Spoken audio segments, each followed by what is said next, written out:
జై శ్రీరామ్. నమో కనకదుర్గ. శ్రీమాత్రే నమః. శ్రీ గురుభ్యో నమః. మే నెల మాస ఫలితాలు 2024 సంవత్సరంలో మే నెల ద్వాదశ రాశుల వాళ్ళకి ఎలాంటి ఫలితాన్ని తెచ్చిపెట్టబోతోంది? గోచర గ్రహస్థితుల సంచారం ఎలా ఉంది? అన్నిటికంటే ముందుగా ప్రథమంగా అన్ని రాశుల్లో ప్రథమ రాశి అయిన మేషరాశిలో రవి శుక్రుల సంచారం జరుగుతూ ఉంది. అలాగే వృషభ రాశిలో గురు భగవానుడి సంచారం జరుగుతుంది. మేషరాశిలో ఉన్న రవి సూర్యనారాయణమూర్తి మే 15వ తారీఖు నుంచి మేషరాశిలోంచి వృషభ రాశిలోకి వెళ్తూ ఉన్నారు. కన్యా రాశిలో కేతు భగవానుడి సంచారం, శనైశ్వరుడి సంచారం కుంభరాశిలో, అలాగే మనకి మీనరాశిలో కుజుడు బుధుడు రాహువు వీళ్ళ ముగ్గురు సంచారం జరుగుతూ ఉంది. బుధుడు 11వ తారీఖు నుంచి మీనరాశి నుంచి మేషరాశిలోకి వస్తాడు. శుక్రుడు కూడా ఈ నెల 20వ తారీఖు నుంచి మేషరాశి నుంచి వృషభ రాశిలోకి వెళ్తాడు. అంటే ఆయన స్వస్థానానికి ఆయన వెళ్తూ ఉన్నారు. అక్కడ గురు భగవానుడికి ఆతిథ్యం ఇవ్వడానికన్నా అనుకోవచ్చు. ఎందుకంటే ఇప్పుడే కదా గురు భగవాను ఈ నెలలోనే కదా వచ్చింది. గురు భగవానుడికి ఆతిథ్యం ఇవ్వడానికి ఆయన రాశిలోకి వెళ్ళాడు.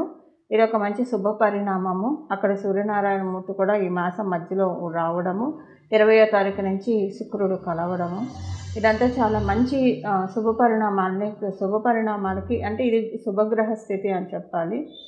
ఈ శుభగ్రహ స్థితి ద్వాదశ రాశి వాళ్ళకి ఎలాంటి ఫలితం ఇస్తుంది ఈ విషయం మనం చూద్దాము. అయితే ఈ విషయం చూడటానికి ముందుగా ఇక్కడ ఒక విషయం మనం తెలుసుకోవాలి. ఆ విషయం ఏంటంటే రవి గురు శుక్రులు వీళ్ళ ముగ్గురు కలిసి కాలపురుషుడు కుండలిలోంచి 2వ స్థానమైన వృషభ రాశిలో సంచారం. ఇప్పుడు శుక్రుడి రాశి అయిన తులారాశిలో సూర్యనారాయణమూర్తి నీచ పొందుతాడు.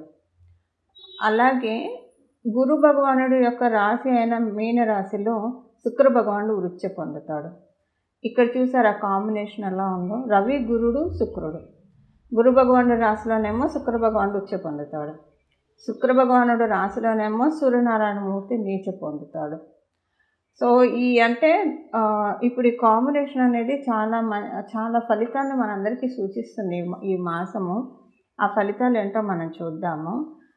అయితే ఈ ఫలితాల నుంచి ఒకవేళ అడ్వర్స్ రిజల్ట్స్ ఉంటే వాటి నుంచి అడ్వర్స్ రిజల్ట్స్ అని కాకపోయినా మంచి రిజల్ట్స్ అయినా ఒకవేళ జన్మజాతకం సహకారంగా లేకపోతే పూర్తిగా అందుకోలేరు. కాబట్టి అందుకోవడానికి ఏం పరిహారం చేయాలో అది కూడా మనం చివరిలో తెలుసుకుందాము. ఇవి ఇప్పుడు ఈ వారం ఉన్న గోచర గ్రహస్థితులు. ఇప్పుడు మనం ఫలితాలు తెలుసుకున్నాం. ఈ గోచర గ్రహస్థితులు ద్వాదశ రాశుల వాళ్ళకి కూడా ఎలాంటి ఫలితాన్ని తెచ్చిపెట్టబోతూ ఉంది ఈ విషయాన్ని ఈ తదితర అంశాన్ని మనం తెలుసుకుందాం. ద్వాదశ రాశిలో ఆఖరిదైన మీనరాశిలో పుట్టిన వాళ్ళకి ఈ మాసం చాలా చక్కటి శుభ సమయము. కొన్ని మంచి అనుకూల అంశాలు చోటు చేసుకుంటూ ఉన్నాయి ఈ మాసంలో. ఈ అనుకూల అంశాలు మీకు తృతీయ స్థానం బలపడటం వల్ల కమ్యూనికేషన్ రిలేటెడ్ విషయాల్లో చాలా బాగా ఉంటుంది.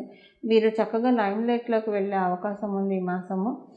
కమ్యూనికేషన్ ఫీల్డ్స్లో మీరు ఉంటే మీకు ఇంకా బాగా ఉంటుంది. ఒకవేళ మీరు కమ్యూనికేషన్ ఫీల్డ్స్లో ఉన్నా లేకపోయినా బాగుంటుంది.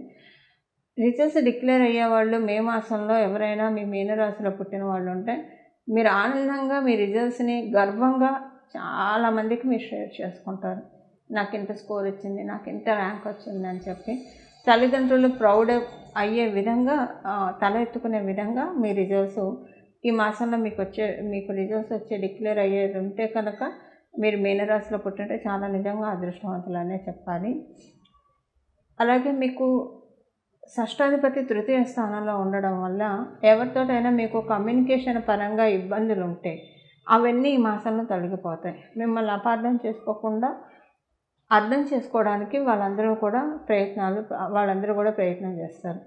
మీరు ఉద్యోగస్తులైతే మీ పై అధికారులతోటి ఆచితూచి మాట్లాడాలి.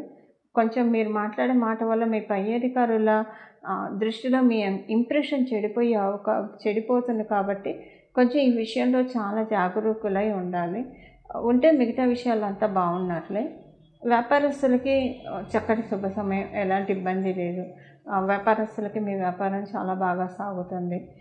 ప్రత్యేకించి ఈ మాసం 10వ తారీఖు తర్వాత నుంచి వ్యాపారస్తులకి ఇంకా మంచి శుభ సమయం, చాలా బాగా సాగుతుంది వ్యాపారము.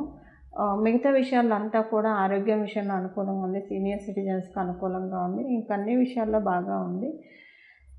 ఇవి ఈ మాసం యొక్క గోచర గ్రహస్థితుల ఫలితాలు మీనరాశిలో పుట్టిన వాళ్ళందరికీ. ఇప్పుడు పరిహారం చూద్దాము. ఈ పరిహారం ఏంటంటే ఈ వా ఈ ఈ మాసం అంతా కూడా మనకి 15వ తారీఖు నుంచి వృషభ రాశిలోకి సూర్యనారాయణమూర్తి, 20వ తారీఖు నుంచి శుక్రుడు, గురుడితోటి కంజాయిన్ అవుతూ ఉన్నారు. మొదట్లో మనం చూసాం కదా, వీళ్ళ ముగ్గురు కలయిక విశేషం అని చెప్పి. సో ఇప్పుడు దీన్ని మనం ఒడిసి పట్టుకోవడానికి, ఇది ఇచ్చే అడ్వర్స్ రిజల్ట్స్ నుంచి తప్పించుకోవడానికి, అలాగే ఈ యోగము ఇచ్చే 3 గ్రహాలు కలవడం అంటే ఒక యోగం. ఇచ్చే యోగాన్ని ఒడిసి పట్టుకోవడానికి ఎలాంటి పరిహారాలు చేయాలో ఇప్పుడు మనం చూద్దాం. గోసేవ చేయడం చాలా ఉత్తమం ఈ మాసం అంతా కూడా. ప్రతిరోజు ఉదయాన్నే లేవంగానే గోమాత గోమాత గోమాత అని మనసులో స్మరించుకోవడము. అలాగే మీరు స్నానం చేసిన తర్వాత గోశాలలకు వెళ్ళి గోవుకి ఏదో ఒకటి తినిపించడం. మీ ఇంటి దగ్గర గోవులు వచ్చాయి అంటే ఇది ద్వాదశ రాశుల వాళ్ళకి వర్తిస్తుంది. గోవులు వచ్చాయంటే వాటికి ఏదో ఒక ఆహారం పెడితే చాలా మంచిది. ఈ వారం మీరు పెట్టే ఆహారము సాక్షాత్తు గోవుల ద్వారా దేవతలు తీసుకుంటారని చెప్పి అర్థము.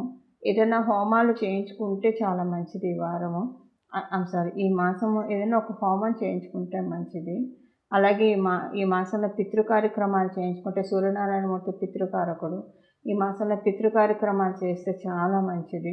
పితృదేవతలు ఆశీస్సులు చక్కగా అందే శుభ సమయంలో మనందరం ఉన్నాము.